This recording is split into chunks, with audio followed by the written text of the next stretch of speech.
Hoy, con la ayuda del Señor, yo quiero compartir un tema que va a cambiar, transformar su vida si ustedes lo aplican al diario vivir, en su vida personal, en su casa y en todo lugar.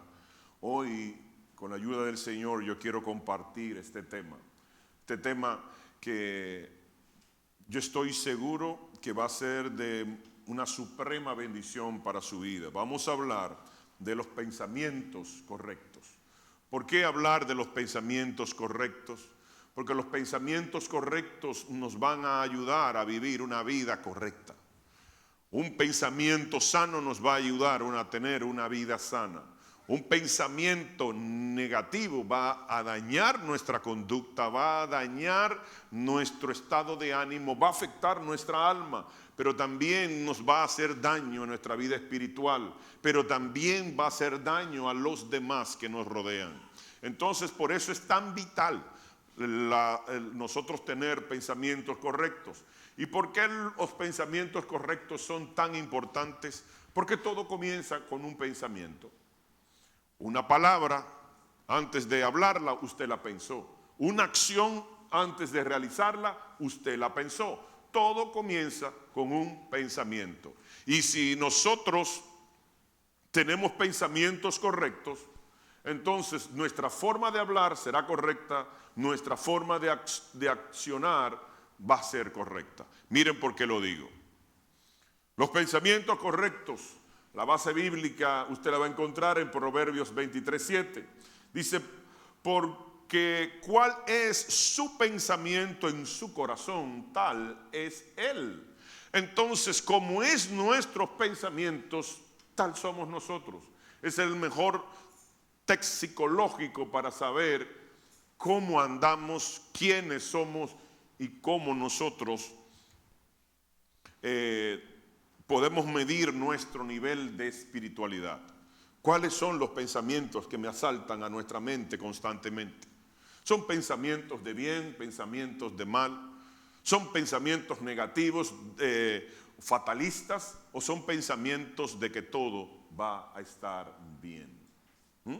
Entonces eso va a determinar cómo usted es. El mejor test psicológico, la mejor radiografía de nuestra conducta es darle seguimiento a nuestros pensamientos. ¿Por qué? Porque lo que temo, eso me acontece.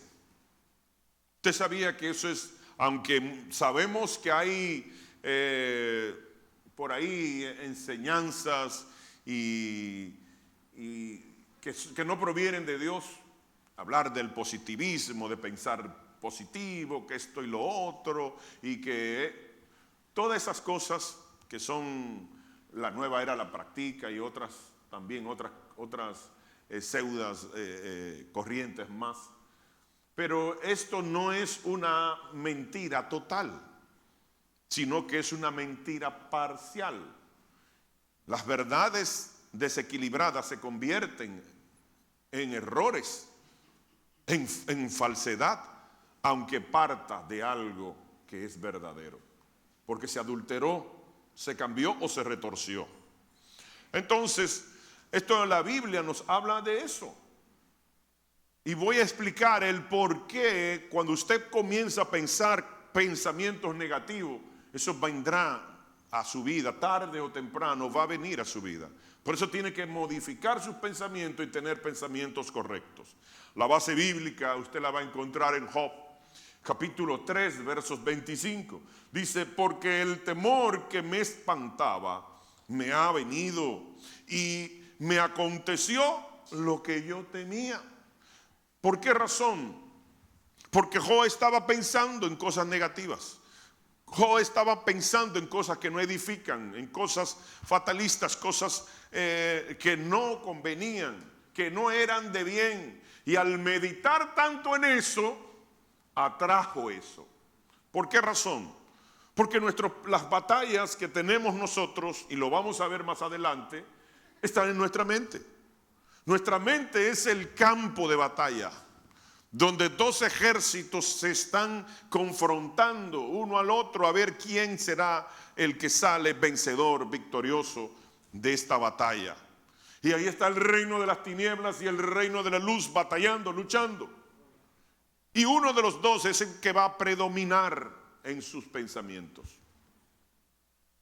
Entonces, cuando usted comienza a pensar cosas negativas, cosas que no edifican, cosas fatalistas, cosas destructivas, cosas que no bendicen, usted está trayendo espíritus que vengan a su mente, se fortalezcan y lleven a cabo en su vida lo que usted está pensando constantemente.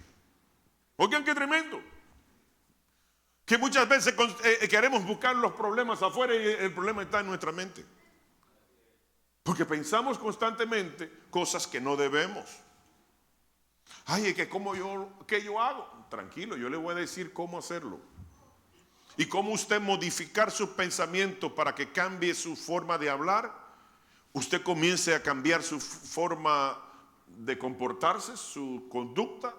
Y por vía de consecuencias, cuando usted vaya al paso del tiempo, usted vaya caminando, usted va a ver que las cosas van a ir cambiando.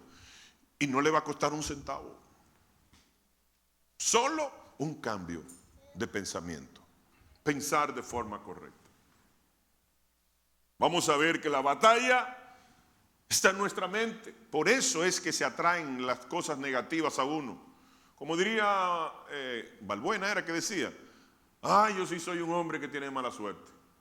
Porque constantemente estaba repitiendo esa palabra. Y aunque era una comedia, pero una comedia que era real. Vamos a ver Romanos 7:23. Voy a leer la Biblia de las Américas.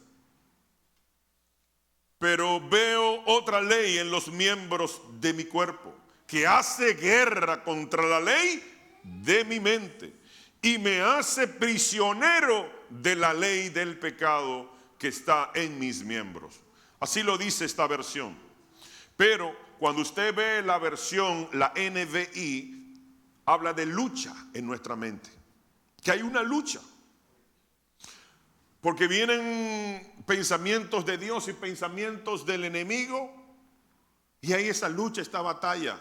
No te va a ir bien, porque hay dos fe.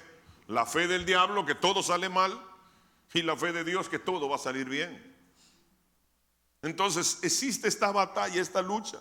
Pero la Reina Valera 60, que es la versión más usada, habla de que se rebela en contra de nuestra mente. Hay una rebelión en contra de nuestra mente, en nuestros pensamientos. Rebelión en contra de la voluntad de Dios, del propósito que Dios quiere para nosotros.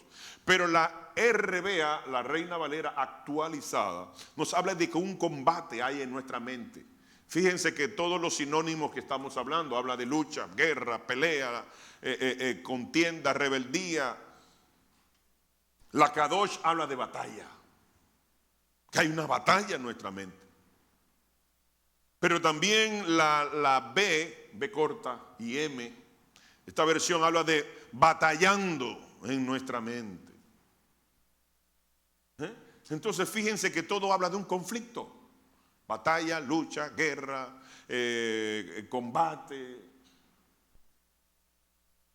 Y el que va a predominar es con el que usted abrace, añoñe el pensamiento. Porque hay gente que abrazan el pensamiento. Hay gente que los pensamientos negativos lo abrazan, lo añoñan y hasta los gases le sacan.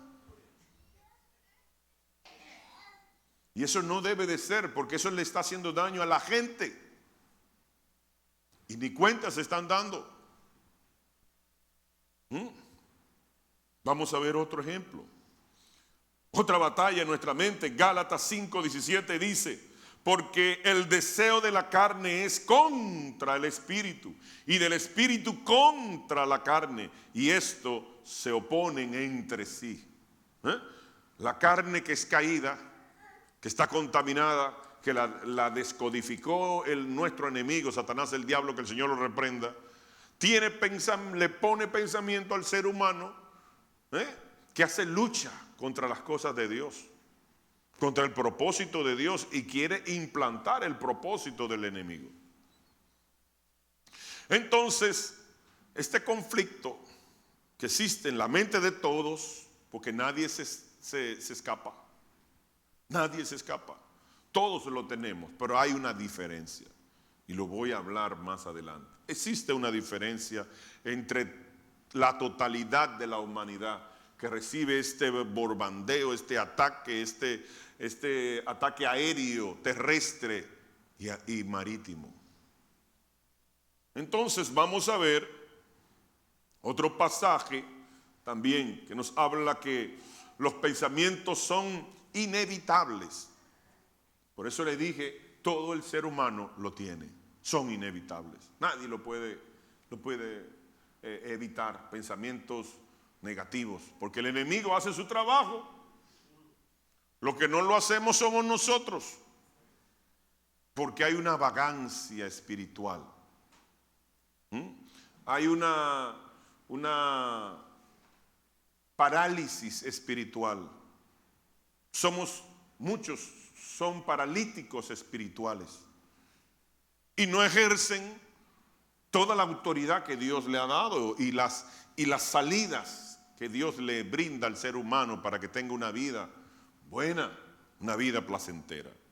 Segunda de Corintios 10:5 dice: derribando argumentos y toda altivez que se levanta contra el conocimiento de Dios y llevando cautivo todo pensamiento a la obediencia a Cristo. Entonces Dios nos da la técnica, Dios nos da la estrategia de nosotros sobrepasar eso. Y cuando cambia nuestro pensamiento, cambia nuestra forma de ver las cosas, cambia nuestra forma de hablar y cambia nuestra forma de actuar. Y cambia nuestra forma de ver, y se lo voy a explicar por qué cambia nuestra forma de ver. Y cuando usted comienza a cambiar las cosas como las ve, que ya no la ve el vaso medio lleno, sino el vaso casi vacío, sino casi lleno. Comienza a cambiar su forma como ve las cosas y ver las cosas con propósito. Las cosas van a comenzar a cambiar. Cuando usted comienza a pensar en pensamientos positivos y los pensamientos que vengan y lo asalten, usted lleva todo pensamiento cautivo a la obediencia a Cristo. Eso es un ejercicio sencillo que no cuesta nada. Lo que pasa es que no nos ejercitamos en él. Y como no nos ejercitamos en él, predomina el enemigo. Porque el enemigo, cuando ve que él envía un mensaje negativo, fatalista, y usted se queda callado, significa que usted lo está recibiendo. Y cuando usted se pone a hablar con ese pensamiento, ay sí, es verdad, yo nunca seré esto, nunca seré aquello, lo está recibiendo. Y si lo recibe, se cumple en su vida.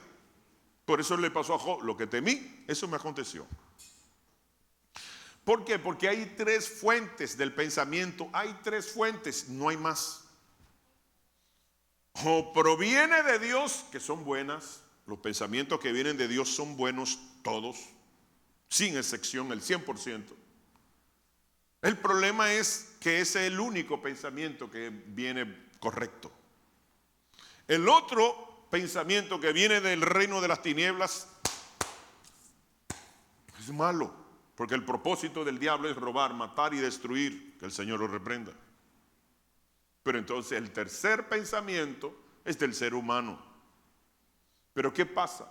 Que cuando el ser humano no es cristiano, sus pensamientos vienen caídos. Así como es su naturaleza, viene caído también sus pensamientos. Ah, pero yo soy cristiano. Sí, pero el hecho de que somos cristianos y que estamos en una iglesia no significa que somos perfectos. Aquí perfecto, miren, no ha entrado uno, ni va a entrar. El único perfecto es Dios. Después todos fallamos, todos nos equivocamos y todos metemos el pie hasta donde dicen Cirilo, dirían en el buen dominicano. ¿Ah? Todos Fallamos, todos nos equivocamos. Entonces lo que tenemos que hacer es comenzar a ejercitarnos y decir, no voy a meditar, no voy a pensar, y todo pensamiento pecaminoso, malo, destructivo, fatalista que venga a mi vida, no lo recibo. Yo lo cancelo, yo lo llevo cautivo a los pies de Cristo. Y el diablo, ¿usted cree que el diablo se va a quedar ay, ya, mire, me canceló el pensamiento? Va a volver de nuevo el mismo pensamiento. Porque si algo él tiene es que es terco, bien cabezadura, insiste ahí. Entonces, como él es tan insistente, ¿qué usted cree que debe de hacer usted? Lo mismo, insistir, pero con más intensidad. Cuando vuelva el pensamiento, lo vuelvo y lo reprendo, lo cancelo y lo desautorizo en mi vida. No lo hago. Hermano, si usted supiera todo lo que yo pienso al día, ¿usted cree que yo solamente pienso en Dios? No. Pero el problema es que cuando me llega el pensamiento, yo lo cancelo y comienzo a meditar que si yo hago eso, me va a traer esta consecuencia y esta consecuencia. ¿Por qué usted cree que son los divorcios? Incompatibilidad de caracteres. No. Ay, que una persona esto, que una persona aquello. No. Es que ya usted comenzó a pensar en un divorcio. Pues comenzó a pensar en un divorcio. Y comenzó a meditar en eso. Y comenzó a pensar en eso. Me voy a separar. La voy a dejar. No, me voy. No le aguanto más. Esto y lo otro. Más para adelante vive gente y mejores vecinos. Eso lo dice el mundo, eso no lo dice la Biblia. Y como yo pienso tanto en eso, ¿qué va a pasar un día? Y después viene una palabra que dice, yo se lo decía. No es que yo se lo decía, es que tú lo pensabas. Porque también son hasta poetas. Muchos dicen, no, porque hasta la belleza cansa. Se lo dijo José, pero la gente quiere también tener venas poéticas. Porque la gente se cansa. No, usted está pensando en eso. Usted está meditando en eso. Y si usted medita en una cosa contraria, que le hace daño a su vida, le hace daño a su familia, le hace daño a todas las cosas, entonces un día usted lo va a hacer y no diga que después que es que yo se lo dije. Y sucedió. Yo se lo dije. Entonces está fortaleciendo un pensamiento. Porque cuando yo lo pienso y lo hablo, lo fortalezco el pensamiento. ¿Y cómo fue creado la mayoría de las cosas? ¿Cómo fueron creadas? Por el poder de la palabra. El domingo pasado estuvimos hablando que el poder de la vida y la muerte está en la boca. Entonces, si un pensamiento negativo usted comienza a declararlo, ¿qué usted cree que está haciendo? Está fortaleciendo ese pensamiento. Y si ese pensamiento usted lo fortalece y se va fortaleciendo y se pone así fuertote,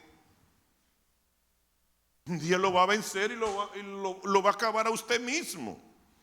Y después dice, el diablo se metió. No, ningún diablo se metió. Usted pensó demasiado en eso. Y no solamente que pensó en eso, sino que meditó en eso. Y no solamente eso, sino que hablaba de eso. Y el pensar, meditar y hablar está fortaleciendo un pensamiento que no es de Dios. Y le pasa y después dice, yo sí soy un hombre, una mujer que tiene mala suerte. Vamos a poner rápidamente, yo quiero compartir con ustedes ejemplos. Voy a citar el caso de aquí, de un... No, never in the life, my darling. Vamos a poner el ejemplo de Gedeón. ¿Cómo pensaba Gedeón? Vamos a verlo. Vayamos a la Biblia, Génesis 6. Dije Génesis, Jueces. Jueces 6 del 15 al 16 dice: entonces le respondió Gedeón a Dios: ay, Señor mío, ¿con qué salvaré yo a Israel? He aquí que mi familia es pobre en Manasés, y yo el menor de la casa de mi padre. Entonces aquí, ¿qué estaba diciendo y pensando? Porque antes de hablarlo lo pensó. Y estaba meditando en eso hace rato. Porque tenía su autoestima baja. ¿Y quién soy yo para lograr eso? Nunca tendré un carro, nunca tendré una casa. Yo no me voy a casar. ¿Quién va a pensar en mí? ¿Quién se va a fijar en mí? Es aquí que soy pobre. De la tribu de Manasés, una tribu también no muy, que digamos. Y yo soy el menor de mi familia, el más chiquito. ¿Cómo pensaba Gedeón? ¿Eran pensamientos de Dios? No. Eran pensamientos de él, por su naturaleza caída, con un reforzamiento e impulso satánico que lo llevó a pensar que él no era merecedor de nada, que era una persona insignificante, que nunca iba a poder hacer nada para el bienestar ni de él y mucho menos de los demás. No, un parásito. Yo soy un parásito. Yo soy un gusano. Eso es mentira del diablo. Mentira del diablo. Cuando todo lo que estamos aquí, fue porque vino entre millones de esperma,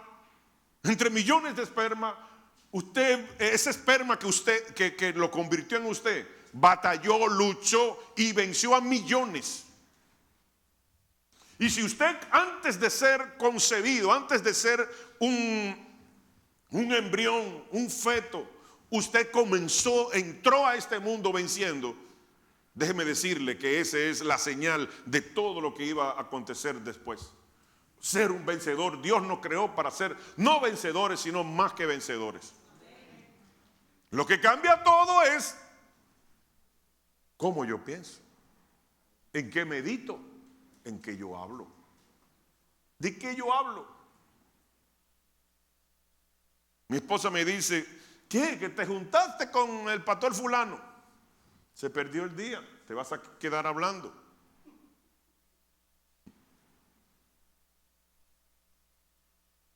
Usted quiere que duremos largo y tendido, hablemos de la Biblia y vamos a durar muchas horas hablando. Inclusive, no lo voy a decir. ¿Qué le dijo Dios a Gedeón? ¿Qué le dijo Dios? Porque lo que importa no es lo que usted piense, ni lo que usted medite, ni lo que usted habla. Lo importante es qué dice Dios al respecto. Jueces 6:16 dice: Jehová le dijo: ciertamente yo estaré contigo y derrotarás a los madianitas como a un solo hombre. Este ejército de madianitas, que lo que hacía eran que cuando Israel ya estaba, después de fajarse con la cosecha, de sembrar el campo, de cuidarlo para que los frutos ya estuvieran, cuando ya estaban al punto de recogerlo, venían los madianitas y se robaban todos los frutos. Y de repente hay gente que le pasa eso. Me esfuerzo, trabajo, y cuando ya creo que ya llegó la bendición, ¡puf!, se fue, lo perdí. El espíritu de los madianitas, que roban a la gente lo que ya con mucho esfuerzo y sacrificio han querido lograr, y ya a la hora clave, ¡pam!, se perdió. Se perdió. Pero el Señor dice: tú lo vas a derrotar como si fuera un solo hombre. Ese ejército, tú lo vas a vencer como si fuera un solo hombre. O sea, sencillo. No se lo complicó. ¿Por qué? Porque Él dijo: yo estaré contigo. Si usted comienza a ver como lo veía David, que decía, yo veía al Señor siempre delante de mí. Siempre delante de mí. Usted va a marcar la diferencia. Usted va a lograr grandes cosas. Cosas imposibles las va a hacer posible. Porque usted siempre ve al Señor delante de usted. Usted no ve el problema. Y aún a los gigantes usted lo va a ver como un filisteo incircunciso. Incircunciso significa, no, ese no tiene pacto. Yo sí tengo un pacto con Dios. Que lo hizo Dios conmigo, yo no con él. Y como Dios me da un pacto, yo voy a vencer ese gigante. Y póngale el nombre del problema, de la necesidad, de la enfermedad o de lo que sea. Vamos a ver otro personaje. Para que usted vea que no fue solo el Gedeoncito. Que tenía mente fatalista y tenía la fe del diablo, porque después él venció y pasó a ser un juez. El que se consideraba que era de una familia pobre, de una tribu pobre y el más chiquito de su casa, pasó a ser juez de Israel, un gobernante. Vamos a ver ahora cómo pensaba Jeremías. Porque Jeremías es un profeta de Dios. Uno de los profetas mayores, Jeremías, tremendo, poderoso. ¿Y cómo comenzó? Démosle un vistazo. Jeremías capítulo 1, versos 6 al 10 dice: y yo dije, ay, Señor Jehová, he aquí que yo no sé hablar porque yo soy un niño. ¿Cómo se veía? Incapacitado. ¿Cómo se veía? Un niño incapaz de hacer cosas grandes para Dios. No, yo soy niño. Yo no puedo, yo no sé hacer eso. A Samuelito yo le digo constantemente, no me diga la palabra yo no puedo, usted sí puede. Porque el enemigo también le quiere poner pensamientos de niño a la gente. Tú no puedes, nunca serás nadie, no vas a terminar esto, no vas a lograr aquello, y todo es no puedo, nunca lo harás, nunca serás esto, nunca será aquello, nunca alcanzará aquello. ¿Y qué fe es esa? La fe del diablo. Así pensaba Jeremías, uno de los profetas más grandes del Antiguo Testamento. Porque está entre los libros los profetas mayores. Y los profetas mayores no es porque sean más grandes, sino porque escribieron más, tienen más capítulos, más versículos. Pero ¿qué dijo Dios? ¿Cuántos quieren saber lo que le dijo Dios? Miren lo que le dijo Dios a Jeremías. Jeremías capítulo 1, verso 7 dice lo siguiente: y me dijo Jehová, no digas soy un niño, porque a todo lo que te enviare tú irás y dirás todo lo que te mande. Comenzó a desautorizar ese pensamiento negativo. Le dijo, no, usted no vuelva a decirme que usted es un muchacho. Todo lo que yo te diga que tú vas a hablar, tú lo vas a hablar, y todo lo que yo te diga que hagas, tú lo vas a hacer. ¿Y qué pasó después? Jeremías 1:8. No temas delante de ellos, porque yo estoy contigo. Si nosotros meditáramos en eso, que Dios está con nosotros, y si Dios está con nosotros, ¿quién contra nosotros? Ustedes se recuerdan en el Antiguo Testamento, hay un ejército grande y poderoso. ¿Y qué le dijo el siervo? Los que están con nosotros son más que los que están en contra. Y Dios le dio la visión para que viera un ejército del mundo angélico que iba a luchar esa batalla a favor de uno. Lo que pasa es que no temas delante de ellos, porque contigo estoy para librarte. Y dice abajo, firma, ¿quién lo dijo? Jehová. ¿Y qué pasó después? Jeremías 1:9. Y extendió Jehová su mano y tocó mi boca. Y me dijo Jehová: he aquí, he puesto mis palabras en tu boca. Autoridad divina de parte de Dios a una persona incapacitada lo volvió una persona capaz. Una persona deshabilitada, una persona paralítica emocionalmente, porque se consideraba niño cuando no era tal niño nada. Entonces Dios lo capacitó, Dios lo habilitó, al igual que a Gedeón. ¿Qué pasó después? El verso 10 dice: mira que te he puesto en este día sobre naciones y sobre reinos, para que arranques y para destruir y para arruinar. Entonces, ¿qué es lo primero que debemos de hacer? Lo primero que debemos de hacer es arrancar. Tenemos que destruir, tenemos que arruinar toda obra del diablo que haya implantado. Por eso que dice que todo árbol que no fue implantado por el Padre hay que desarraigarlo. Cuando habla de árbol es una analogía de un pensamiento que le haya puesto. Entonces tenemos que arrancar, destruir primero. Y luego, entonces dice, para edificar. Y luego dice, para plantar. Muchos quieren, no, yo voy a hacer esto, voy a hacer aquello. Ok, bonito que quieras pensar, avanzar, crecer, prosperar, eso es bonito. Pero no me quieras plantar y edificar sin antes destruir, arrancar y arruinar.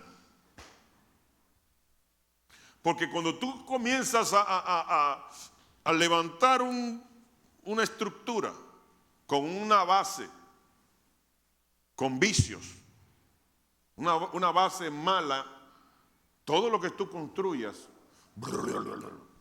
se irá abajo. Pero si tú arrancas, si tú destruyes, si tú arruinas todo pensamiento que te implantó el enemigo, de que tú no vas a poder, que tú no lo vas a lograr, que tú nunca vas a avanzar, entonces todo lo que tú hagas se va a perder, todos los esfuerzos. Entonces tenemos que primero arrancar, arruinar y destruir, y luego vamos entonces ya con una base sólida, firme. Entonces vamos a edificar, vamos a plantar y vamos a ver los frutos. Entonces yo quiero ir rápido ahora con esto. Cambiemos nuestra forma de pensar. Vamos a cambiar nuestra forma de pensar y usted va a ver las cosas de otro color, desde otra perspectiva, desde otro ángulo. Dice Romanos capítulo 8, verso 6, voy a leer la Biblia, las Américas, dice: porque la mente puesta en la carne es muerte, pero la mente puesta en el Espíritu es vida y paz. Entonces, cuando tú pones tu mente a meditar en cosas carnales, cosas que provienen de ti, esa fuente, dijimos que es una fuente ya contaminada con la caída del pecado. Somos naturaleza caída. Entonces, no, es que yo pienso, es que yo anhelo, yo quiero. No, porque nuestra forma de pensar ya está contaminada. Y nos va a causar daño porque va a cambiar nuestra forma de ver las cosas, nuestra forma de hablar y nuestra forma de actuar. Entonces, ¿qué tenemos que hacer? Pensar conforme al Espíritu, que es vida y paz. Usted dice, no, que yo no puedo vivir en paz. Si usted supiera que todos los problemas que yo tengo, económicos, emocionales, de trabajo, de salud, enfermedad, y tengo esto, y tengo lo otro, y no tengo dinero. Es que la paz no significa ausencia de problemas. Paz no significa ausencia de problema. Paz significa es en el conflicto. Yo estoy tranquilo, yo estoy reposando, porque yo confío en Dios. Y como yo confío en Dios, a mí no me interesa lo que esté pasando a mi alrededor. Yo estoy seguro, porque de su diestra no seré movido.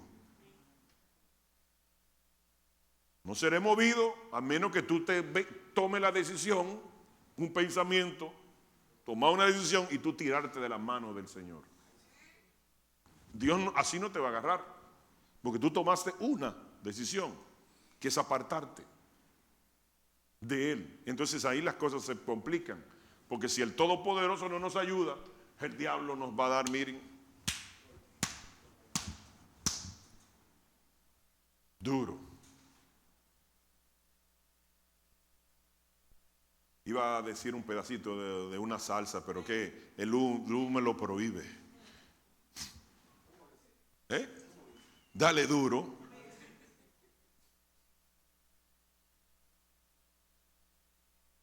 Es una salsa que muchos la conocen. Dale duro. Pero la suerte que Dios me puso aquí a Luz, que me controla. Y yo obediente me dejo controlar. ¿Verdad, Luz? Gracias, mi amor. Entonces, paz también, uno de los significados de paz, aunque usted no lo crea, es prosperidad. ¿Qué? ¿Y qué tiene que ver la paz con la prosperidad?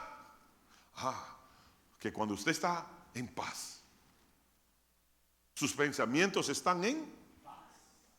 Y cuando usted está en paz y sus pensamientos están en paz, usted va a comenzar a hirvanar pensamientos correctos.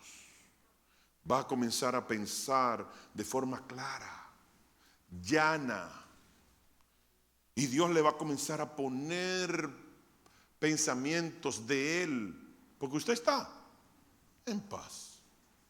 Y esos pensamientos de Dios los va a ayudar a prosperar. Porque uno de los significados de paz, usted lo busca, la etimología de esa palabra, uno de ellos es prosperidad. Nadie prospera en una casa donde hay conflicto, guerra, pleito. Los pleitos, la ira, la contienda, son obra de la carne. Eso no es del espíritu. Y cuando usted está en un conflicto bélico dentro de su casa, que es el hogar, la casa donde usted tiene que estar más tranquilo y estar más en paz, entonces la prosperidad no va a llegar porque no hay paz. Y nadie va a tener un pensamiento correcto. Y el título de la enseñanza se llama Pensamientos, los pensamientos correctos. Entonces, si usted vive en paz y usted le da paz a su esposo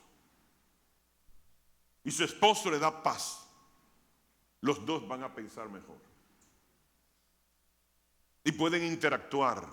Mi amor, ¿qué tú crees de esto y esto? Ay, chévere, vamos a hacerlo, me gusta. Los dos están en paz,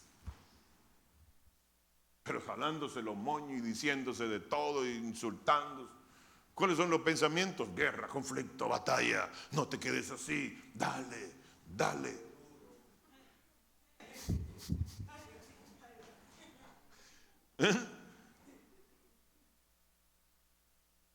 Y que yo no me quedo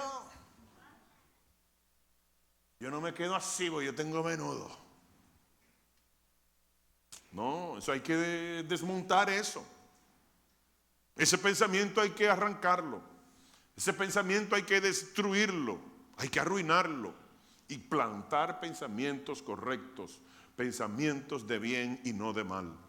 Y si hay algo digno de pensar, en esto pensar. Estoy parafraseando, no recuerdo bien, pero está en Filipenses. Cambiemos nuestra forma de pensar para que las cosas cambien. Porque ustedes saben que hasta en psicología dicen que el querer cambiar haciendo lo mismo es demencia, es locura. No, yo voy a cambiar, pero hace lo mismo. Vamos a progresar, vamos a avanzar, pero haces lo mismo. Hablas lo mismo y piensas lo mismo y tú crees que va a tener un resultado diferente. Eso es demencia, locura. Porque para que ocurra algo diferente, yo tengo que hacer algo diferente. Y todo comienza cambiando el pensamiento. Yo cambio mi pensamiento, cambio mi forma de ver las cosas, cambio mi forma de hablar y voy a ver un resultado diferente. Y como diría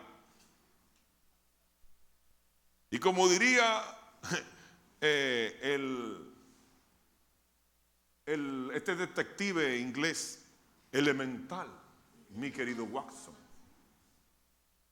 sencillo, no hay que dar brinco si el terreno es plano. Romanos 12:2, voy a leer la Biblia de las Américas, dice: y no os adaptéis a este mundo, sino transformaos mediante la renovación de nuestra mente, para que verifiques cuál es la voluntad de Dios, lo que es, y vienen las tres voluntades de Dios. El primer nivel es bueno. Cuando tú avanzas, el segundo nivel es aceptable. Y cuando tú sigues avanzando, la voluntad de Dios es perfecta. Muchos conocen la buena, otros conocen la aceptable, pero pocos conocen la perfecta. La Reina Valera dice buena, agradable y perfecta. ¿Por qué? Porque nos adaptamos a las cosas terrenales, a las cosas posibles, y no entramos a la sobrenaturalidad de Dios, porque no transformamos, no renovamos nuestra forma de pensar. Entonces, el problema no es ni del diablo ni de Dios. El problema es lo que yo estoy pensando, meditando, viendo y hablando. Eso es lo que no me deja avanzar ni crecer. Es que no me quieren. Nadie piensa en mí. Nadie me llama. Reprende ese espíritu de orfandad. Porque eso tampoco viene de Dios. Usted fue adoptado hijo de Dios. Y si ese es hijo, eres heredero de todas las cosas. Usted no es ningún huérfano. ¿Qué es la fe? Diría una persona. ¿Qué es la fe? ¿Y usted sabe qué es la fe? Hebreos 11:1 dice: es pues la fe, la certeza de lo que se espera y la convicción de lo que no se ve. Entonces la fe, ay no, pastor, lo que pasa es, yo no tengo esperanza ya. Yo hace años que la perdí, no sé ni dónde cayó. Que me pase algo positivo a mí, Dios no me quiere. Usted no tiene fe. Porque la fe es la certeza. Usted tiene esa convicción de que eso va a venir. Eso viene en el nombre de Jesús. Y yo tengo esa convicción dentro de mí, que aunque no veo nada, lo estoy viendo. Hermano, nosotros esta propiedad no se compró con dinero, se compró con fe. El dinero lo agregó Dios.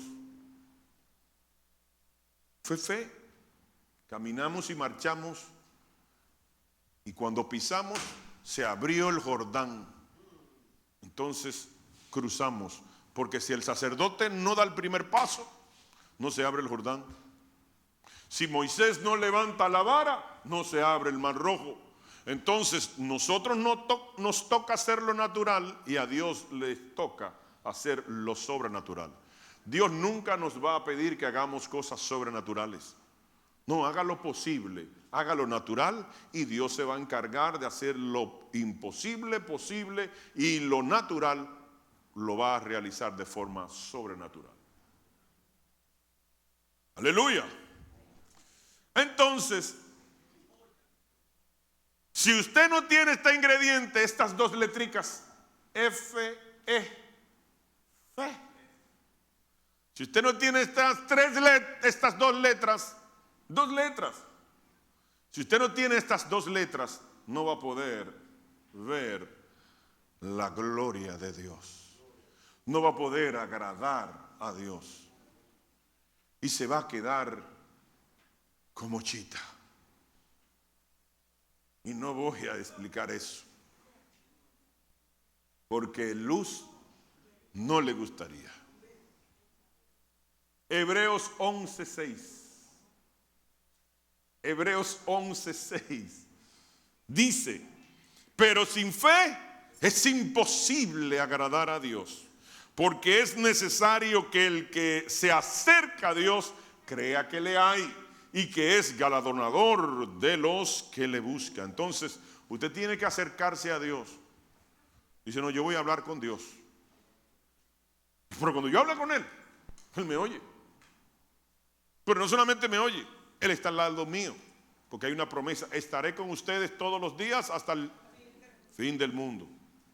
Entonces, no solamente me oye, no solamente me ve, sino que está aquí conmigo. Y yo oro sabiendo, tengo la convicción, la certeza de que Él me está oyendo, que Él me ama y que Él es todopoderoso para hacer cualquier cosa. Entonces, y cuando yo le busco, yo sé que me va a premiar, galardonar, premiar, recompensar, remunerar. Eso es el significado de esta palabra. Pero usted tiene que saber, porque hay gente que dice: no, Dios no me oye. Pues Dios es sordo. Dios no me quiere. No, mentira del diablo. Dios es amor. Entonces, el fallo no está arriba. El fallo está, mire, haga así, mire. Y como diría Lima, Yolanda. Eso lo dice Lima, eso no lo digo yo. Él que me dice eso. Y yo aprendo.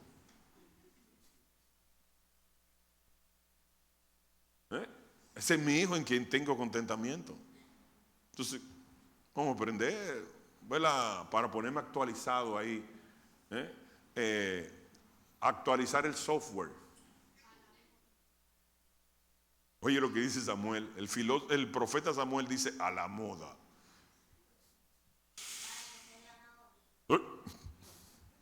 Si creemos, vamos a ver la gloria de Dios. Juan 11:40. Jesús les dijo: ¿no te he dicho que si crees verás la gloria de Dios? Entonces, ¿qué es lo que dice el Señor? Que baje una estrella del cielo,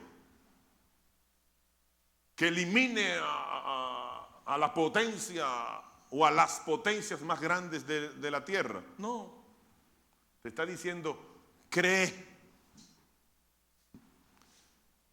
Eso no cuesta, creer, para que tú veas la gloria de Dios. Pongámonos de pie. Ay, amados, cierren sus ojitos. Cierren sus ojitos.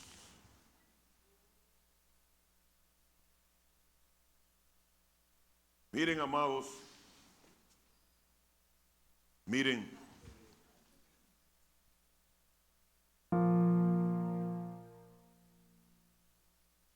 Tenemos que cambiar nuestra forma de pensar.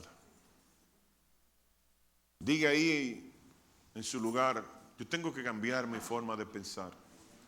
Para que cambie mi forma de ver las cosas, para que yo cambie mi forma de hablar, mi lenguaje, tengo que cambiarlo. Pero mi actitud tiene que ser cambiada, mi conducta tiene que ser cambiada para yo ver cosas grandes de Dios. Para yo agradar a Dios tengo que creer que Dios no lo va a hacer. Ya lo hizo. Ya lo hizo en el mundo espiritual y en cualquier momento en el mundo físico. Yo lo voy a ver. Y yo te doy gracias, Señor, porque lo hiciste. Gracias, Señor, porque me sorprendiste. Gracias, Señor, porque tú no eres limitado. Tú eres todopoderoso. Y tú puedes cambiar a personas. Tú puedes cambiar mi familia. Tú puedes cambiar la nación. Tú puedes hacer todo lo que te plazca. Porque en ti no hay limitación alguna. Tú eres el Todopoderoso, que creaste de la nada, creaste el universo. Y si donde no había nada hiciste el universo lleno de planetas, estrellas, el sol, la luna y todo lo que existe, ¿cómo tú no me vas a lograr dar lo que yo quiero, lo que yo anhelo, lo que yo necesito? Tú sabiendo mis necesidades, tú sabiendo, Señor, en la circunstancia que estoy pasando, que estoy viviendo. Y yo soy tu hija, yo soy tu hijo y tú eres mi padre. Y tú no eres como los padres terrenales que fallan, que se equivocan. Tú eres un padre bueno, un padre amoroso, misericordioso, bondadoso, clemente, compasivo. Tú eres un padre excepcional, extraordinario. Tú eres el mejor de los mejores. Tú eres mi padre. Y tú me vas a dar todas las cosas que yo necesite. Lo único que tú esperas de mí es que yo crea, que tenga fe, que tú lo has hecho. Y yo comenzar a ver como tú ves. Y yo comenzar a hablar como tú hablas. Y yo comenzar a pensar como tú piensas. Porque el Señor dice, mis pensamientos no son de mal, son de bien. Porque mis pensamientos no son los tuyos. Entonces, hermanos, si nosotros entramos en esta esfera de la fe, pero sabiendo también que como hijo tengo que ser hijo obediente, que no puedo estar por ahí haciendo cosas incorrectas para que mi Padre justo me dé cosas que yo quiero. Tengo que portarme bien. Yo tengo que cumplir con mi responsabilidad de hijo bueno. Y si yo me comporto como un hijo bueno, mi Padre, que es bueno por naturaleza, me va a dar de todo lo que yo quiero, necesito, en su tiempo. Cuando esté capacitado, cuando cambie mi forma de pensar, de ver, de hablar y de accionar, Dios me va a bendecir, porque esa bendición no me va a hacer daño. Porque hay bendiciones que hacen daño. Yo estoy seguro que viene Camila y le dice a sus padres, me voy a casar. Ellos le dicen, me gustaría que te cases, pero ahora no es el tiempo. Tienes que crecer, tienes que prepararte para que tú te conviertas en una esposa, pero preparada, madura. El anhelo de Camila es bueno, porque Dios quiere que nosotros tengamos un matrimonio y nos reproduzcamos. Pero no, niña. Tiene que crecer, tiene que madurar. Eso mismo acontece con nosotros. Dios no quiere dar todo lo que Él tiene reservado para nosotros. Él solamente se está deteniendo porque usted todavía no está preparada, no es apta o apto de recibir lo que Dios te quiere dar. Está nervioso, está anhelando darte, pero no puede, porque si te lo das a destiempo te va a hacer daño. Y como Él te ama tanto, no te va a hacer daño. Entonces, Cambiemos nosotros y Dios va a hacer grandes cosas en nuestra vida. Que Dios los bendiga, que Dios los